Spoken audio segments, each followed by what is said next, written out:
Ah, my children, come close and listen well.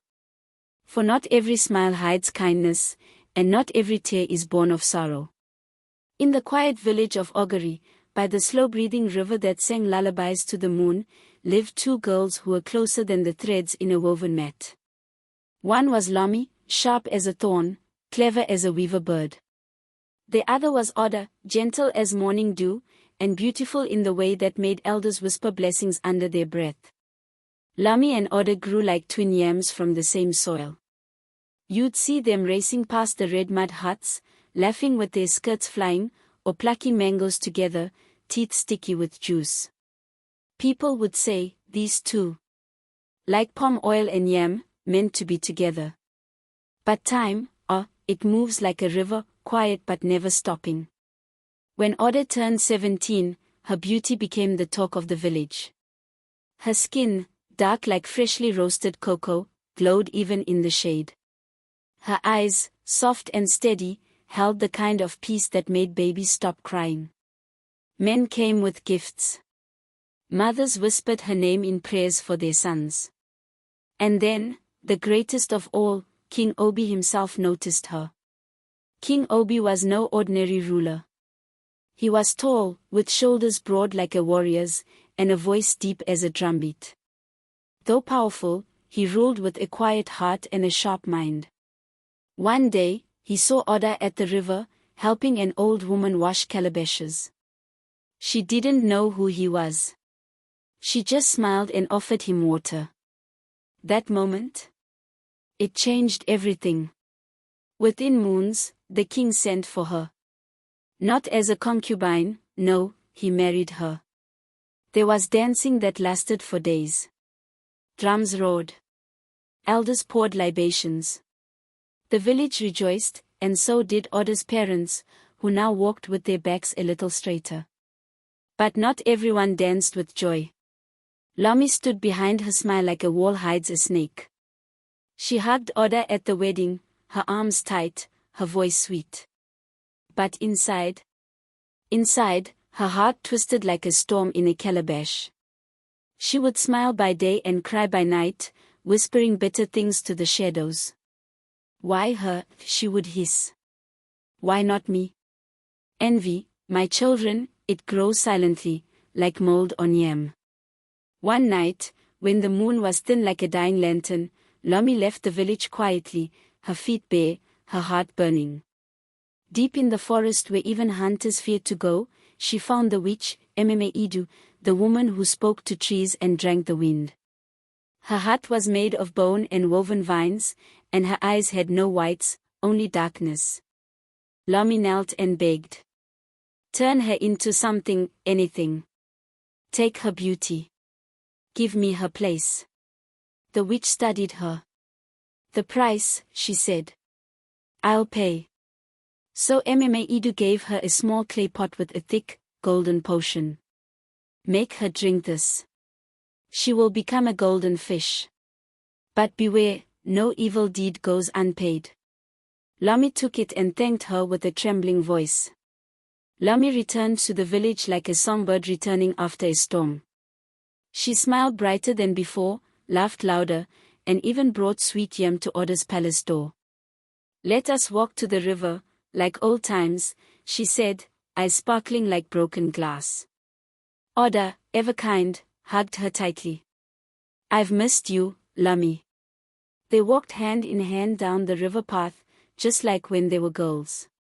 Birds sang above. The wind danced through the trees. And Oda, trusting as always, drank from the gourd Lomi handed her, not knowing that the sweetness on her tongue carried a curse. Oda's body trembled. Her hands turned golden. Her legs disappeared. Her voice became a gurgling whisper. Lomi stared wide-eyed as her friend transformed, scales shimmering like polished bronze, eyes wide with fear. Oda was now a golden fish, helpless, flickering in the sunlight. Without a moment's pause, Lomi lifted the fish and threw it into the river. It made no splash. Just a ripple. Then silence. That night, King Obi tore the village apart with worry. "Where is my wife?" he cried. "Who has taken her?" Drummers beat warning rhythms. Messengers ran with torches. "Lami, oh Lami," cried loudest. "She was like a sister to me," she wailed. But envy wears many masks. Not long after, she returned to the forest. This time, she asked the witch for a love charm. "I want the king," she said. "But I am barren, I give up the hope of children." The witch nodded. "So be it." And just like that, the charm worked. King Obi, lost in grief and confusion, saw only Lami's face and forgot everything else. He married her, and she became queen. But where order had brought laughter, Lami brought silence. She ruled with an iron hand wrapped in velvet. Order's parents cast aside like old rappers. Anyone who asked questions was whipped or worse. The villagers whispered now, but only behind closed doors. "She is not like our order." The river, once a place of joy, held its breath. Now listen, children, for the river never forgets, and the spirits of the water carry the truth when tongues are silent. Downstream, far from the palace and its golden lies, lived a poor widow named Na and her daughter, Kosi. Their hut was a small thing, patched with raffia and old prayer cloths, but inside there was warmth. They had little, but they laughed often and loved deeply. One early morning, Na cast her old net into the river, praying for enough fish to make soup. But when she pulled it up, her arms shook. There, caught between two palm fronds, was the most dazzling creature she had ever seen, a golden fish, glowing like fire underwater. Kosi gasped. "Mama, it's beautiful." Na blinked. "It's a blessing, that's what it is." But just as she reached to place the fish in her old calabash bowl, it spoke. "Yes, my children," it spoke, in a soft voice like rustling leaves. "Please, don't be afraid. My name is Order." Na dropped the bowl. Kosi stepped back. Their hearts pounded. "I was a woman, once. I was turned into this. Please, help me."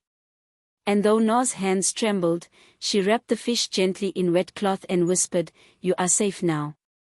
We believe you." That night, Order told her story.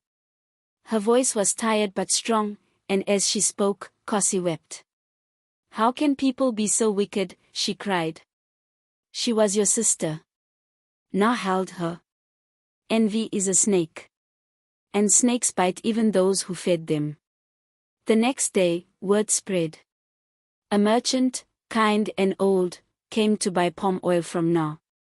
When he saw the fish and heard the tale, his face turned pale. "You must hide," he warned. "Men from the palace are searching for a talking fish. If Lami finds you, she will not spare you." So Na, Kosi, and Order fled into the forest, deeper than even the brave dared to go. There, under the thick canopy of iroko trees, they stumbled upon a small hut made of twisted roots and glowing stones. From it stepped a woman, old but powerful, her eyes white as milk. She was no ordinary woman. She was sent by the gods, a divine messenger. "I know why you have come," she said without being told. "You seek a way to break the curse." Na and Kosi knelt. "Yes, Mother. Please, help us." She handed them a bundle of herbs, bitter-smelling and dark green. "This will return her to her true form. But the spell will only break if the king, her true heart, lays eyes on her within 7 days." Kosi swallowed hard. 7 days. 7 only, the woman repeated. "Or her form will fade forever. She will be fish until time itself forgets her name." They thanked her and left. The forest watched them go, holding its breath.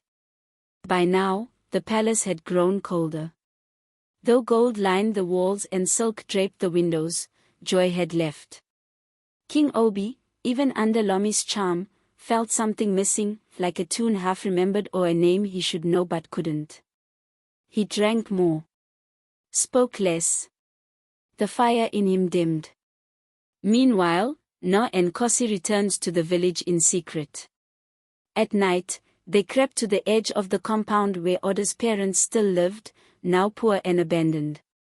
They showed them the fish, wrapped carefully in wet cloth, eyes shining with silent tears. "My child," Oda's mother wept. "Oh my baby." But time was short.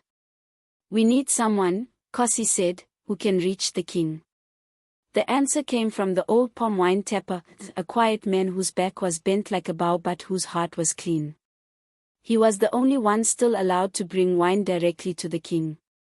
"I will carry her," he said. "Hidden in my calabash." That very night, he took the enchanted fish wrapped in herbs and cloth, and walked barefoot to the palace gates. The guards, used to him, let him pass. Inside, King Obi sat alone, his crown slightly askew, his eyes red from wine. "Ah," he muttered, "bring it in." The tapper placed the calabash gently before the king and bowed. "My lord, taste from this one. It is special." King Obi lifted the lid. And there, right there, his eyes met the golden fish. Oda's eyes. And in that sacred moment, the spell shattered like clay on stone. His breath caught. A bright light flashed through the hall, and before the guards could speak, the fish leapt into the air, twisted, and transformed back, Oda, whole and shining, her tears running like rivers. King Obi fell to his knees. "Oda, what have I done?" Oda trembled but said nothing. It was not her voice he needed to hear, it was the truth behind it. The room fell silent. Outside, the birds began to sing again. Lami, seated on her carved throne of ivory and malice, felt a shiver run through her. "They found her," she hissed. "They broke the spell."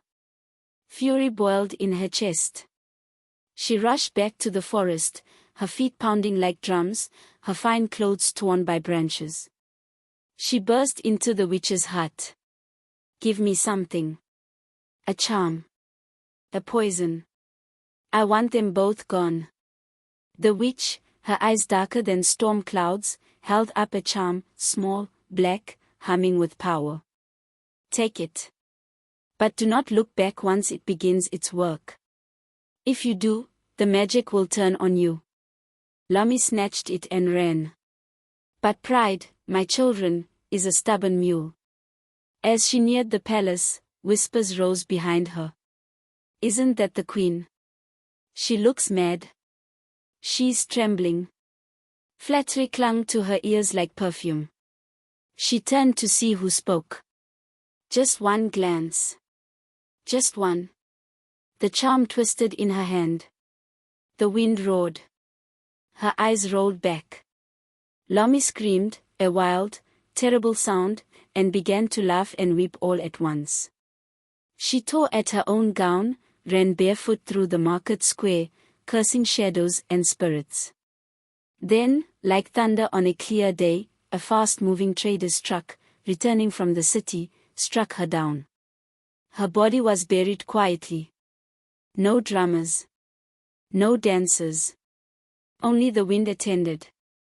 And just like that, the snake returned to dust.